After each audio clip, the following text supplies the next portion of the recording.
Whimsical spirits, epic adventures, animal companions, cozy interiors. When you think of Studio Ghibli, there's a good chance that these are the images that pop into your head. And a lot of that is due to the singular vision and genius of director Hayao Miyazaki. In addition to being frequently heralded as the greatest animator of his generation, his storytelling has made Ghibli into the internationally successful powerhouse that it is today. But he is not the only genius behind the success of Studio Ghibli. Today I want to talk about another director, someone who, despite being beloved in Japan, has never achieved the same international recognition as his friend and collaborator Miyazaki. He was a revolutionary force in the anime industry, one of the genre's earliest auteurs. He wrote and directed what I consider to be the most beautiful work of animation, maybe the most beautiful work of cinema in history. And without him, Miyazaki would never have become the storyteller that we know and love today. His name was Isao Takahata.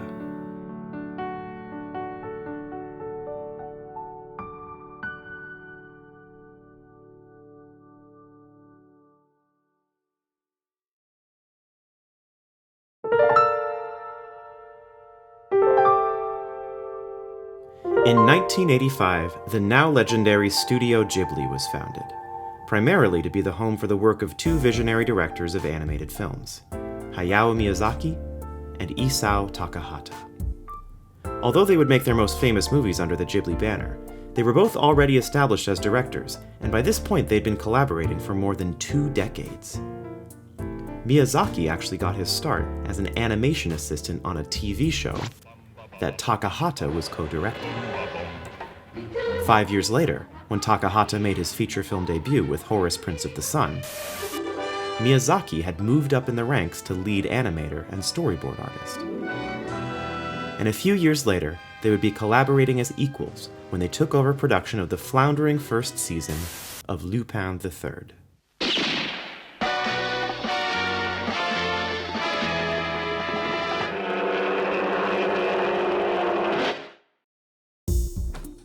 So for anybody who hasn't seen it, the original Lupin III TV show is not like the best anime that you'll ever watch in your life, but it is a lot of fun to watch, and it's also fascinating because in episode 7 of season 1, which is the first episode where Miyazaki and Takahata had some creative control, the show takes this instant, huge leap forward in terms of storytelling quality. A show that began as a frenzy of pure spectacle, full of violence and gratuitous nudity, was suddenly a richly plotted, character-driven adventure pervaded by a sense of optimism.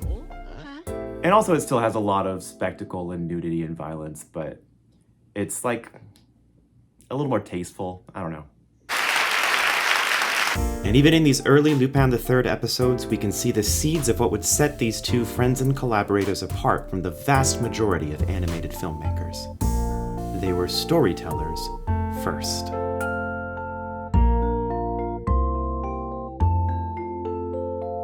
I watch pretty much every piece of animation that I can get my hands on, and something that I've noticed about a lot of kind of up-and-coming filmmakers is that their work is often very visually dazzling and sophisticated and moving, but the visuals don't necessarily add up into a coherent, moving narrative. And I think the reason for that is just that it's extremely rare to find somebody who's visually gifted enough to direct animation, but who also has enough of a literary mind to actually tell a good story. With Miyazaki and Takahata, if they'd been born in a different century, I believe either one of them could have been a great novelist, or theater artist, or some other kind of storyteller. Their visuals are breathtaking, but when I watch their movies, it's not the images themselves that stick with me, but the world suggested by the images. Every picture serves a narrative purpose. They show me places I want to explore, and characters I want to know, who struggle with questions I can relate to.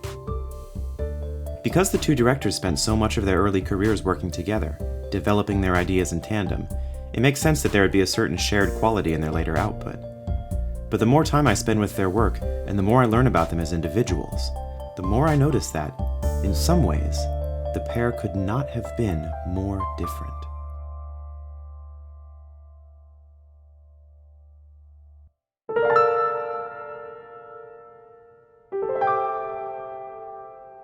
In the case of Miyazaki, his path to the director's chair was an obvious one. He was an artistic child who channeled his talents into visual art. He started his career drawing outlines for other people's animations, then proved his worth as a writer and designer with original manga stories, before finally earning the opportunity to write and direct his own films. Takahata's path was much more surprising, for one particular reason.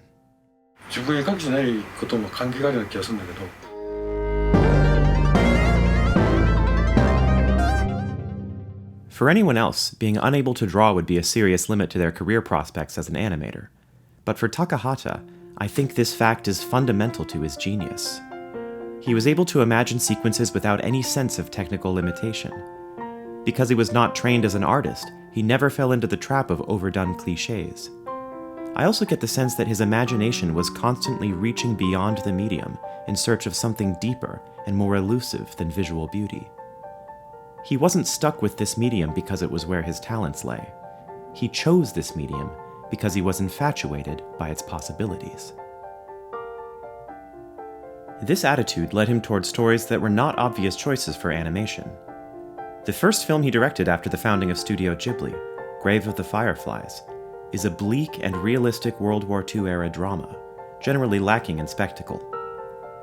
The characters are complicated, humble, imperfect. They are not the heroic archetypes one might expect from an animated war story. Even in Japan, where audiences are accustomed to a much wider breadth of subject matter in animation than American audiences are, I imagine Grave of the Fireflies was a risk. And yet, in the hands of Takahata, animation becomes the perfect medium for a story like this. The author of the story on which the film is based, Akiyuki no Saka, has said that even though he once thought animation was only suited to crowd-pleasing adventures, he now believes that no other style of filmmaking could have captured his story. The bombed-out, pre-Reconstruction Kobe that the story is set in, the Kobe of Nosaka's own real-life childhood, doesn't exist anymore, and isn't well preserved in photographs. But based on meticulous research, memory, and imagination, animators, who by the nature of their art form have to build a world from scratch, were able to recreate it.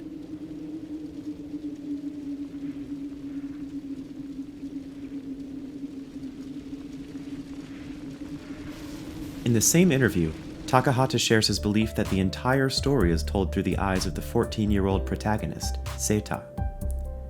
He says that everything is filtered through his feelings. In other words, the filmmakers are not just trying to capture how the world looked at the time. They are trying to capture the way it felt to a child. You can't do that with a photograph, no matter how accurate. But you can do that with a drawing. The filter of his feelings is what interests me most, because animation is itself a kind of filter. Animation will never be completely realistic. No human being could ever draw and color with that level of nuance for that number of frames per second. Instead, animation has to capture the essence of an object or character or gesture, using much less information than can be captured by a photograph. A ballerina's turn is reduced to just 8 poses played in quick succession.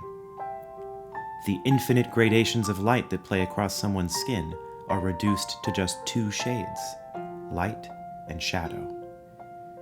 And yet, despite this reduction, Grave of the Fireflies captures better than any other movie I can think of how it feels to be a child living through crisis. Sometimes you have to step away from realism to better capture reality.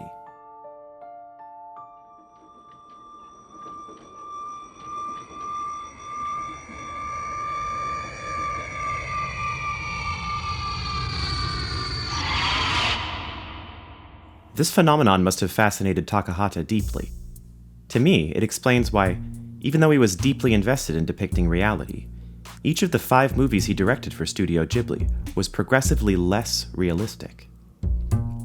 Grave of the Fireflies is based on a true story, with only the briefest touches of fantasy, and a few scenes that seem fantastical despite being grounded in reality. The backgrounds are detailed and period appropriate. The character designs are simple and clean. The entire story expresses a certain childish perspective, but that comes through the writing more than the art style.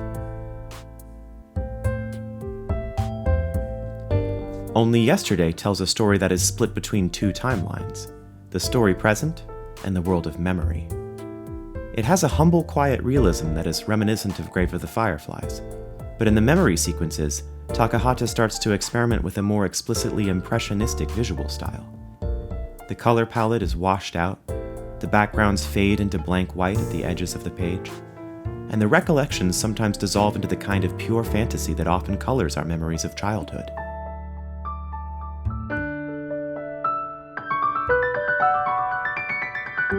As a brief side note, this movie has what I think is actually one of the most gorgeous final scenes of all time. But the whole final scene plays out as the credits are rolling. So if you're watching this on like a streaming service where as soon as the credits start to roll, they like suggest other movies to watch and they like autoplay something, you gotta turn that feature off and just watch the credits. Pom Poko is his most explicitly magical movie, where a group of tanuki use their shape-shifting powers and magical scrotums to defend their home from a group of human developers. And yes, by the way, I did just say magical scrotums, scrotums like ball sacks. In Japanese folklore, it's just a thing that tanuki all have magical shape-shifting ball sacks. And in Japan, you can put magical ball sacks in a children's movie and it's totally fine. And that's one of the reasons that Japan is way cooler than America. Sorry. Most strikingly, under Takahata's direction, the tanuki change from a highly expressive, anthropomorphized design when they are communicating with each other, to a fairly realistic design when the humans are involved, using the art style to explore the transformative filter of perspective. His experiments in form and style took a massive leap forward in My Neighbors the Yamadas. This is in some ways his most grounded movie, in that it depicts an average middle-class family dealing with relatable everyday problems. But instead of the humble visual style of his early work, the movie uses a comical art style based on the original manga, and a digital coloring technique reminiscent of watercolor. Perhaps the most remarkable thing about the movie is how well the crude outlines and the delicate coloring work together. This is, after all, exactly how memories of our loved ones feel. The comedy always wrapped up with nostalgia and reverence.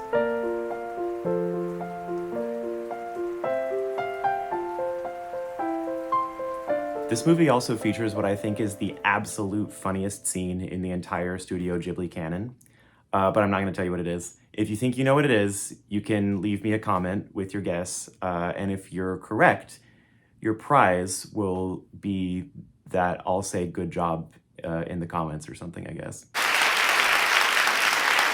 My Neighbors the Yamadas is a really special movie. It's hilarious, touching, stylistically daring, and it builds on themes and techniques Takahata had been exploring since his earliest efforts. If he had retired after this movie, it would have served as a brilliant capstone to a highly influential career.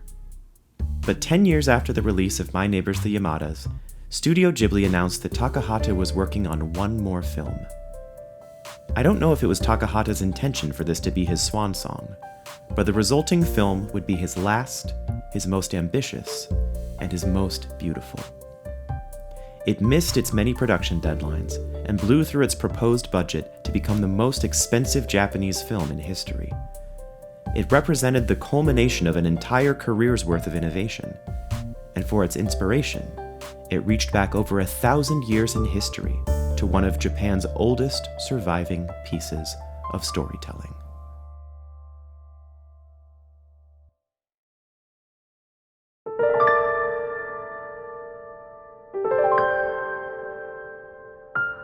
Once, many hundreds of years ago, a bamboo cutter was working in the forest when he came across a shining stalk of bamboo. When he cut the stalk open, he found a tiny child looking out at him. Because he and his wife had no children, they decided to take the mysterious child in and raise her as their own. The girl, who they named Kaguya, quickly grew into a young woman of extraordinary beauty. And though her hand in marriage was sought by powerful men from all corners of the land, including the emperor himself, she refused them all. Her motivations were a mystery to everyone, until one day when she revealed to her adoptive parents that she was not really from the Earth. She was instead one of the people of the moon. She had been sent here to learn a lesson and would soon be called upon to return to her home, and there was nothing her parents, her many friends, or even the Emperor could do to prevent that.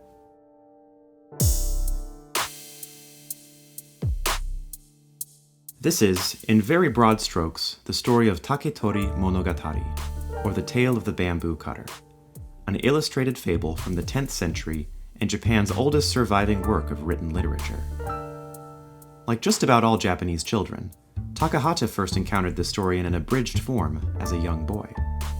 But even as a child, he found it oddly unsatisfying. He was left with burning questions. Why exactly was the strange girl sent to Earth? What did she feel about the people she had met? What was it supposed to mean to the reader when she was called to leave?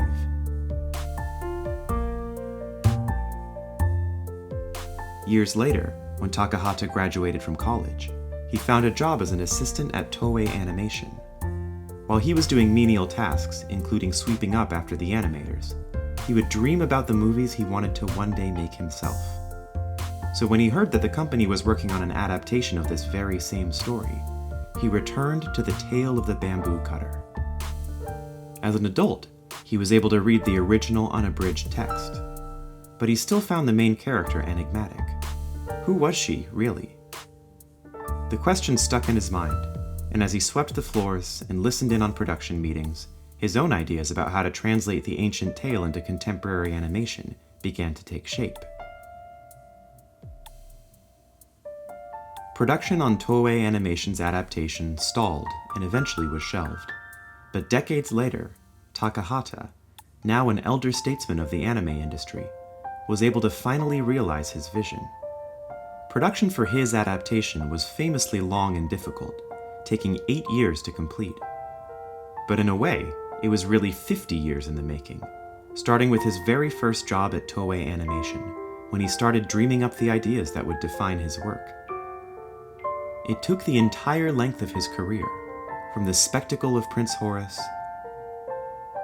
to the realism of Grave of the Fireflies, and the impressionism of Only Yesterday and My Neighbors the Yamadas, to finally arrive at this.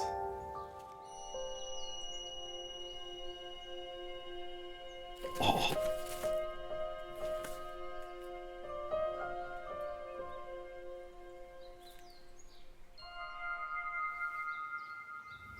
The Tale of the Princess Kaguya. In traditional 2D animation, after the animators sketch a scene out in pencil, the sketches are traced onto cell paper with black ink, creating hard, clean outlines. But in this film, the original pencil outlines were preserved. The style is deliberately rough and spontaneous. The lines vary in thickness, outlines are left unclosed. There is an impression of movement, a depth of feeling that is often present in the initial pencil sketches of an animation sequence, which is impossible to recapture with clean outlines. But in Kaguya, it is present throughout. Much like in My Neighbors the Yamadas, most of the coloring in Kaguya was done digitally, in a soft watercolor style. Backgrounds fade into nothing at the edges. Kaguya leaves more white space in the frame than any other feature film I've ever seen. Many critics have pointed out the resemblance of this art style to traditional Japanese woodblock printing, or sumie inkwash painting, linking the visual approach to the ancient source material of the story. But I think Takahata had something else in mind while developing the look of the film. In multiple interviews, he says that he settled on the visual style of the film before he had chosen the source material, and that the soft touch of the artwork grew out of his desire to create something that feels real. Takahata talks about how, when making a fantasy movie, you have to render the world with as much clarity and detail as possible to make the imagined world feel plausible to the audience. But if you want to depict real life, it is often better to be suggestive rather than explicit, inviting the audience to recall their own true feelings and experiences in response to the artwork. He talks about how the methodical advance toward photorealism that occupied European painters from the Renaissance until the late 19th century was really an exception in art history. How for most of time, painting was used to express only an impression of the subject, relying on the imagination of the viewer to recall the real thing behind the brushstrokes. What we call Impressionism, a European art movement that took hold after the invention of the photograph made photorealism in painting obsolete, was really a return to an older way of depicting the world.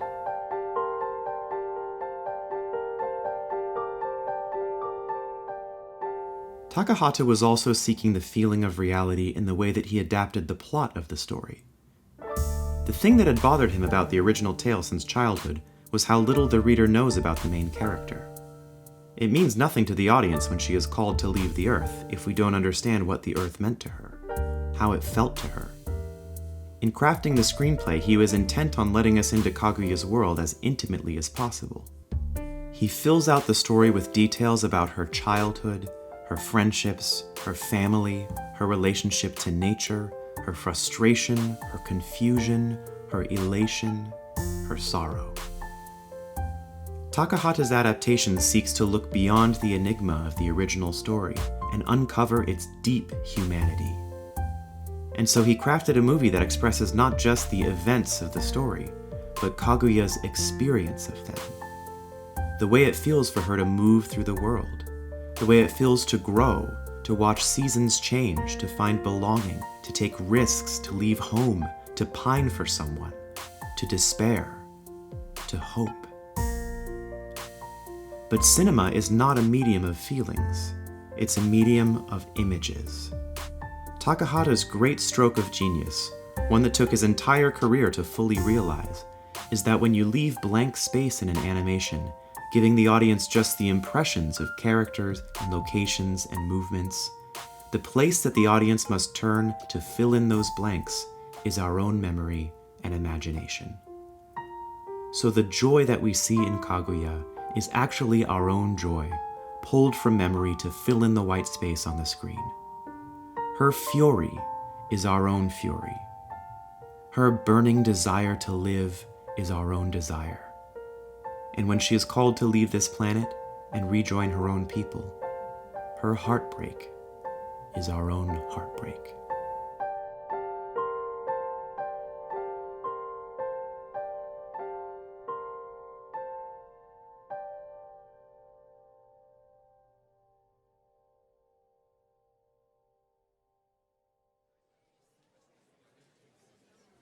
In October 2014, The Tale of the Princess Kaguya came to the US for a short theatrical run in select theaters.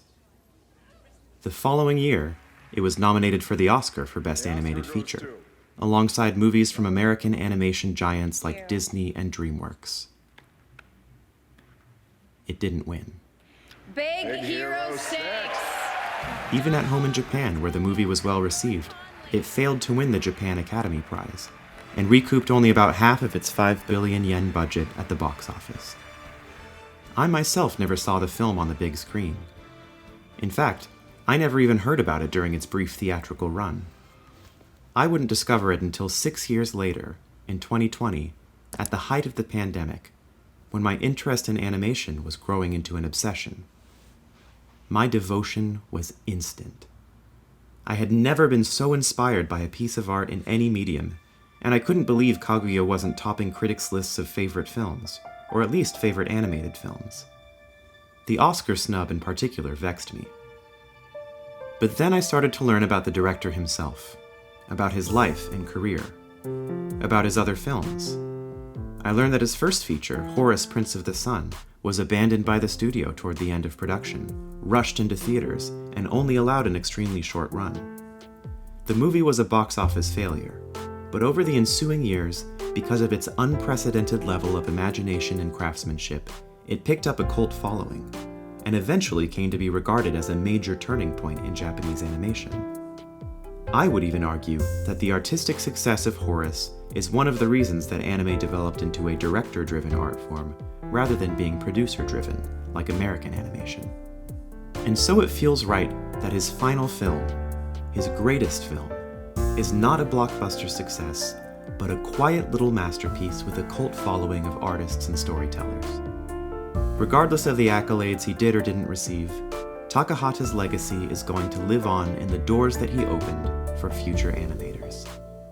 Animators who choose to focus on reality rather than spectacle, or who choose to embrace rather than hide the hand of the artist behind the images.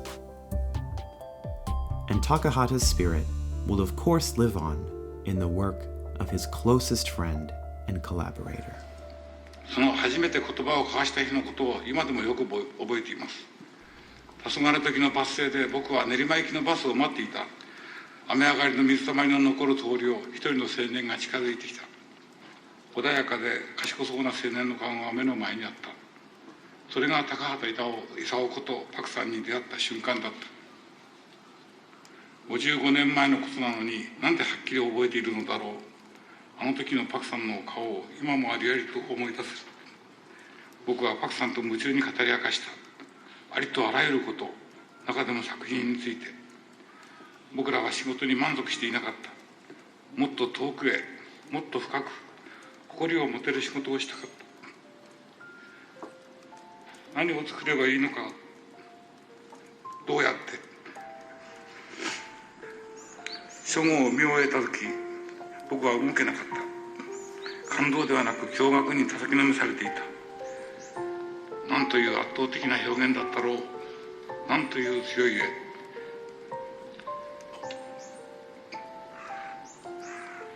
なんという優しさだったろう。これをパクさんは表現したかったんだとは初めて分かった。パクさん、僕らは精一杯あの時生きたんだ。膝を折らなかったパクさんの姿勢は僕らのものだったんだ。ありがとう、パクさん。55年前にあの雨上がりのバス停で声をかけてくれたパクさんのことを忘れない。どうもすいません。